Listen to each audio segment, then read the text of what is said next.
Sacrifices of America's greatest heroes. Let me tell you about Mario Nelson. After 9/11, Mario was involved with the recovery efforts at Ground Zero, and that really motivated him to enlist in the U.S. Army.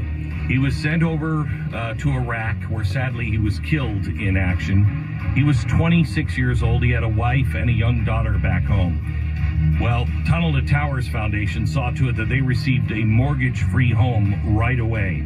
It was through your kindness and your generosity that actually provided them with the financial stability that they needed when they needed it most. Whether they're ensuring that families can stay in the home where they made memories with their fallen loved one, or helping families make new memories that will be cherished forever. The Tunnel to Towers Foundation is out there doing so much good. May I ask that you consider a donation of $11 a month to Tunnel to Towers, T2T.org, the number 2T.org. Tunnel to Towers.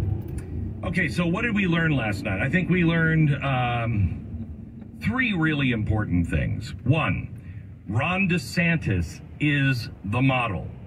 Any Republican that's not willing to look at Ron DeSantis and see what he did and how he did it and begin to model themselves after that is a fool, an absolute fool.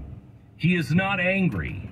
He is not divisive, at least intentionally divisive. That's not his goal.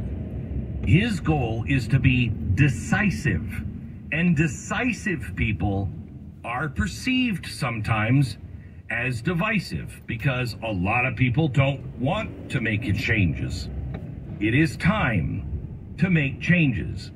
20 points, the largest distance between he and a competitor in the history of Florida. 20 points. This was the story last night, and this is the path forward. My question is, are there any Republican GOP governors that care to join him? And anyone?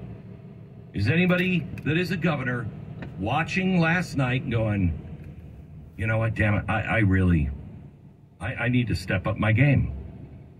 Because that's what people are looking for. They're not looking for another mealy-mouthed person. They are looking for people that take decisive action. And I will tell you, that's on both sides. Look at the people who took decisive action that we thought was divisive because we don't agree with them. A lot of them were reelected. Second thing, our nation is spiritually lost, completely lost. There is only one Savior, and he's not on a ballot. And until we drop the manifest destiny arrogance... No phone paired. Please pair a phone. ...and darkness, and I mean as a nation, we are all going to pay for this. We're all going to pay for it. We must be on God's side. And that requires humility. And I didn't see anybody humble yesterday. Did you? I don't see anybody humble today. And until we humble ourselves, we will have it done for us. And the humbling is going to be very, very painful. I believe that I found an answer last night to something I didn't want the answer to. I've said for 20-some years, alcoholics are going to be the ones that save this country. But we are just like an alcoholic. We just keep going back to the bottle and saying, I want more. No matter how damaging it is, I want more. And I've said to you, alcoholics cannot be saved. You can't save an alcoholic. They have to feel the ramifications of their own mistakes and then want to live. And some people, their bottom is death. And I truly believe now the answer is our bottom, unfortunately, with far too many people, is death. the death of our nation, the death of our lifestyle, the death of our culture, the death of the Western way of life. When you have no gas, no fuel, no heat, no meat, no control,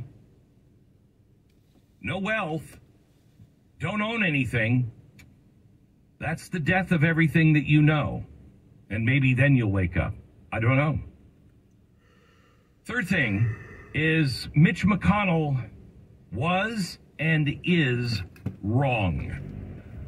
Lukewarm Democrats, lukewarm Republicans are not going to defeat the Democrats. Just not being a Democrat is not enough.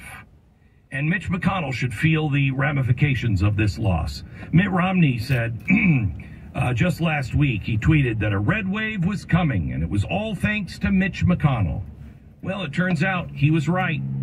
What was coming is all thanks to Mitch McConnell. This is not leadership. Mitt Romney, Karl Rove, their ilk, they don't offer us anything. There is no vision there. This is thanks to Mitch McConnell. I have a hard time not actually calling what he proposes collusion. Where's the path forward? And what is it? A slower trip to hell? Mitch McConnell said over the summer, we don't have to do anything. We just have to not be Democrats. That's not enough. Now, let me get off Mitch McConnell here and ask all of the Republicans, when do you begin to declare who you are? We need to declare who we are. The Declaration of Independence didn't just say, we just don't want to be like the king. That's not what it said. It was clear. We're different. We want to go a way that no one else wants to go because we believe certain things, because we have spiritual wisdom. We have spiritual wisdom. We know what's true and what is not.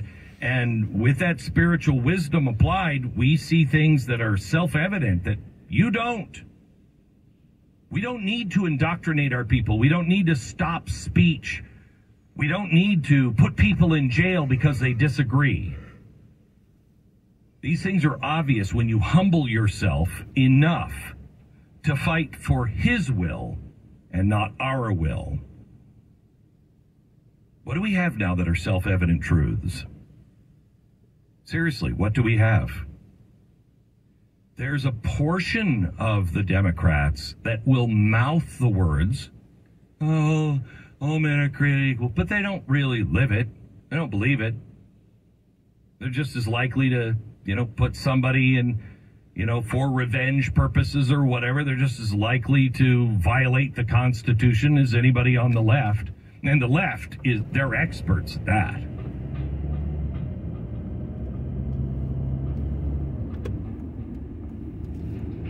I know what those truths are.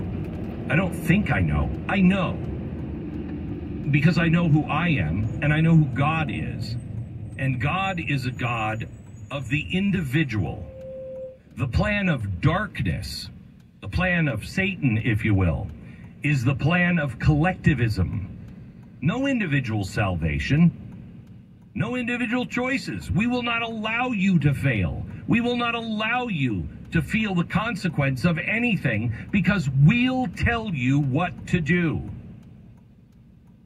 Life, as long as the collective agrees, then you have the right to life. I mean, that's if they agree your life is worth living. Anybody remember George Bernard Shaw?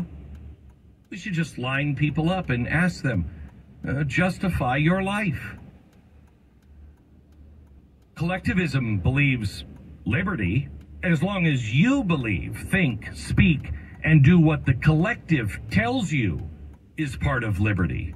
Pursuit of happiness? No, there's no path for the individual to do what he or she believes that she was sent here to do, let alone just have your own business because you're not going to keep any of the spoils. The God of this world will